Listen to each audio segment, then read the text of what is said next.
नमस्कार दर्शक बंधु आपण मुझे स्वागत करुचे ओडिया टीवी यूट्यूब चैनल रे। आज आपण लगे जेन टॉपिक रही से टॉपिक होचे कालिया योजना के लेकर। बर्तमान आपण मैंने समस्ते जानी सारे जे राज्य सरकार कम दिन भितर कालिया योजना टंका सबू चाषी मान देवे जेनना कि पूरा कन्फर्म डेट नहीं आवा तेल किंतु राज्य सरकार इ इलेक्शन जेन डिक्लेयर हेबार के जोचे इलेक्शन डिक्लेयर हेबार आगरू सबू चाषी भाई मानू कालिया योजना टंका देवार के जोचन जेनना कि आपण मैंने समस्ते भी जानी सारे न। बर्तमान कालिया योजना के लेकर बर्तमान 3टा अपडेट आसान जेनटा कि आपण से 3टा अपडेट जानवर के पड़वा। जदि आपने से 3टा अपडेट नहीं जानबे बोले आपण मैंने कालिया योजना टंका पे नहीं पारन क्या बोले से छोट छोट अपडेट है किंतु से छोट अपडेट लगे आपने कालिया योजना टंका पे नहीं पारन। ताले आपण लगे काना से 3टा अपडेट रही जे आपने ये वीडियो माध्यम पूरा डिटेल जानीपारे से लगे वीडियो के लास्ट तक देखून आउ जेन मैंने मोर चैनल के नुआ आसते चैनल के सब्सक्राइब कर देकर ऑल नोटिफिकेशन के ऑन कर दौन जे गवर्नमेंट जहाँ भी अपडेट योजना आसवा आपने इस चैनल माध्यम पहला जानीपारे।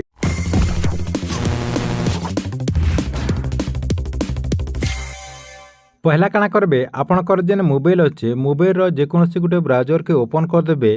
ओपन कर देकरी ऊपरे आपने सर्च करदेबे कालिया योजना ऊपरे जेनता मुझे सर्च कर देचे हेन्ता आपने सर्च करदेबे। सर्च कर देकरी कालिया योजना लिखिदेला परे आपन क्या करेंगे टिके एंटा तलके खसरे आनबे। टिके तलके खसरे आनला परे इनु देखुन लिखाई कालिया बोलिक खाली लिखाई देखुन इनु आपने क्लिक करदेबे। सेनु क्लिक करदेला परे कालिया योजनार जेन गवर्नमेंट वेबसाइट रही से वेबसाइट के आपन को रिडायरेक्ट नहीं जिबा। देखुन इनु आपने कालिया योजनार जेन गवर्नमेंट वेबसाइट रही ये वेबसाइट रे उपरे उपरे गोटे देखुन स्क्रोलिंग होचे इनु आपनकर लाल कलर गोटे स्क्रोलिंग होचे इनो आपने देखिपारे इनो डायरेक्ट सरकार तरफ लिखाई जे देखुन परवर्ती कालिया सहायता राशि आधार नंबर सह संजोग थिबा बैंक अकाउंट रे प्रदान करा जिवो। तेणु आपण निजर बैंक अकाउंट सह आधार कार्ड को संजोग कर दियंतु। इनो सरकार तरफ डायरेक्ट कहा जाउचे जे आपनकर जेन बैंक अकाउंट रही से बैंक अकाउंट रे आधार लिंक कर दौन जेनटा कि आपनकर डीबीटी कह जाउचे जेनटा कि आधार सीडिंग भी कह जाउचे सेटा आपन को पहला करबार के पड़बा।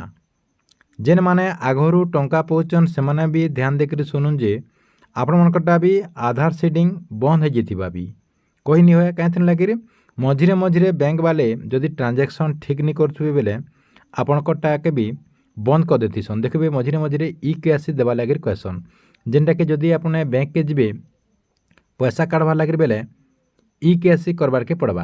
आपण मनकर ई केसी गोटे फॉर्म के सेन एप्लाय करबार के पड़सी सेते लगे आपण मैंने भी आपणकर बैंक अकाउंट रे आधार सेडिंग होइचे कि नहीं जेनटा कि आधार लिंक कहूँ सबू आपने टिके चेक कर दौन। जदि जेन मानकटा नहीं है बेले ई केसी दे दौन मात्र आपणकर 2 मिनटर काम है। आपणकर जेन बैंक अकाउंट खोलीचन जेन बैंक नंबर आपने खोलीचन सेनके जेकि आपने ई केसी दे देबे। ई केसी देदेले पूरा क्लियर है आपण मनकर जेन सरकार तरफ जेन कालिया योजना टंका आगे आबार के अच्छे से टंका आपने बिंदास पे पारबे नहले आपनकर सब किछि ठीक ठाक थेकरी भी आपने कालिया योजना टंका पे नहीं पारन जेनटा कि आपने पीएम किसान योजना रे भी इस सेम कथा है समकरटा आपनकटा सबू यस थिबा किंतु कालिया योजना टंका नहीं पे पारन किंबा पीएम किसान योजना भी आपने पे नहीं पारन। इरा थिला आपनकर पहला अपडेट। 2 नंबर अपडेट काना रही आपने काना करबे ई जेन कालिया योजनार जेन गवर्नमेंट वेबसाइट रही ई वेबसाइट रे उपरे उपरे आपनकर गोटे ऑप्शन रही देखुन कंप्लीट योर ई केसी लिखाई इनो आपने क्लिक कर देबे। सेनु क्लिक कर देला परे गवर्नमेंट जेन वेबसाइट रो आ गोटे जेन ऑप्शन रही ई केसी प्रोसेस करबार लगे इनो आपनकर आधार नंबर दे देबे। आधार नंबर देकर इनो टिक कर देबे। इरा जेन आपनकर गोटे बॉक्स रही ई बॉक्स न आपने टिक कर देबे। टिक कर देले आधार नंबर देकर बॉक्स न टिक कर देले वेरीफाई न क्लिक कर देबे। ये जेन वेरीफाई रही वेरीफाई न क्लिक कर देबे।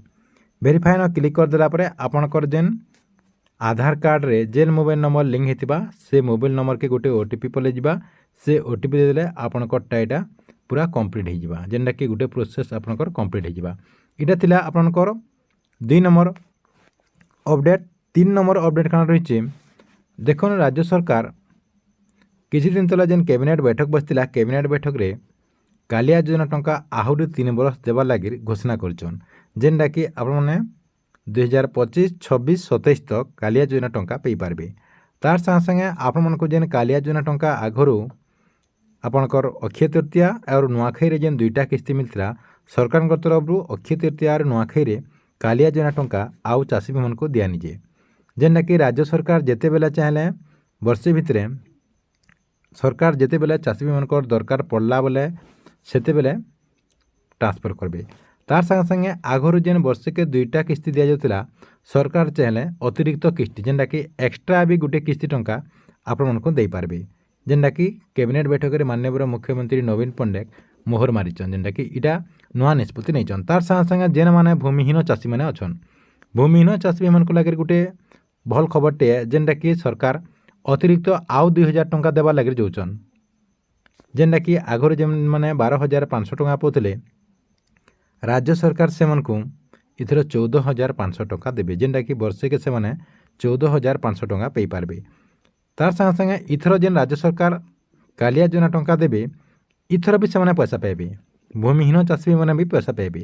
ତାର୍ ସାଙ୍ଗେ ସାଙ୍ଗେ ଆଉ ଗୋଟେ କଥା ଜାଣବାର୍କେ ମିଳିଛି ଯେ ଯେନ୍ କାଳିଆ ଯୋଜନାର ଛାତ୍ରବୃତ୍ତି ରହିଛି, ଯେନ୍ଟାକି କାଳିଆ ଛାତ୍ରବୃତ୍ତି, କାଳିଆ ସ୍କଲାରସିପ୍ ବୋଲିକରି ଯେନ୍ କୁହାଯାଉଛି, କାଳିଆ ସ୍କଲାରସିପ୍ ଯେନ୍ କାଳିଆ ଯୋଜନାର ହିତାଧିକାରୀମାନେ ଅଛନ୍ ତାଙ୍କର ଯେନ୍ ପିଲା ଛୁଆମାନେ ଯେକୌଣସି କଲେଜରେ କିମ୍ବା ସ୍କୁଲରେ କିମ୍ବା କୌଣସି ଇନଷ୍ଟିଚ୍ୟୁଟ୍ରେ ଯଦି ଟ୍ରେନିଂ ନେଉଛନ୍ କି ପଢ଼ୁଛନ୍ ବେଲେ ସେମାନେ ଯେନ୍ କାଳିଆ ଛାତ୍ରବୃତ୍ତି ଆବେଦନ କରିଥିସନ୍ ସେମାନେ ବି ଇଥର ପଇସା ପାଇପାରିବେ, ଯେନ୍ଟାକି ଇଲେକ୍ସନ୍ ଆଗରୁ, ଯେନ୍ଟାକି ଆପଣଙ୍କର ଡେଟ୍ ଯଦି ଅନୁମାନିକ ଡେଟ୍ଟେ ଆମେ କହିମା ବେଲେ ଯେନ୍ଟାକି ମିଡ଼ିଆ ସୂତ୍ରରୁ ସବେ ଆଲୋଚନା କରୁଛନ୍, ଯେନ୍ ଡେଟ୍ ଆପଣଙ୍କର 7 ତାରିଖନୁ 15 ତାରିଖ ଭିତରେ କାଳିଆ ଯୋଜନା ଟଙ୍କା ରାଜ୍ୟ ସରକାର ଯଦି ଦେବେ ବେଲେ ଇ ଭିତରେ ଦେବେ। କାଁଥିର ଲାଗି ଆଗକେ ଇଲେକ୍ସନ୍ ହେଇଯିବାର ସମ୍ଭାବନା ରହିছে, ଯେନ୍ଟାକି 14-15 ତାରିଖ ଇଲେକ୍ସନ୍ ଡିକ୍ଲେୟାର ହେଇଯିବା ବେଲେ ରାଜ୍ୟ ସରକାର ଇ ଭିତରେ କାଳିଆ ଯୋଜନା ଟଙ୍କା ସବୁ ଚାଷୀମାନଙ୍କୁ ଦେବାର ବହୁତ ସମ୍ଭାବନା ରହିଛି। ଇଟା ଥିଲା ଆପଣମାନଙ୍କ ଲାଗି 3ଟା ଅପଡେଟ୍, ଯେନ୍ଟାକି ସମସ୍ତ ଭାଇମାନଙ୍କୁ ଇ ଅପଡେଟ୍ଟାକେ ଜାଣବାର୍କେ ଥିଲା। ଠିକ୍ ଅଛେ, ଆପଣମାନଙ୍କୁ ଭିଡ଼ିଓ କେନ୍ତା লাগলা ଯେ କମେଣ୍ଟ ବକ୍ସରେ ନିଶ୍ଚୟ ଗୋଟେ କମେଣ୍ଟ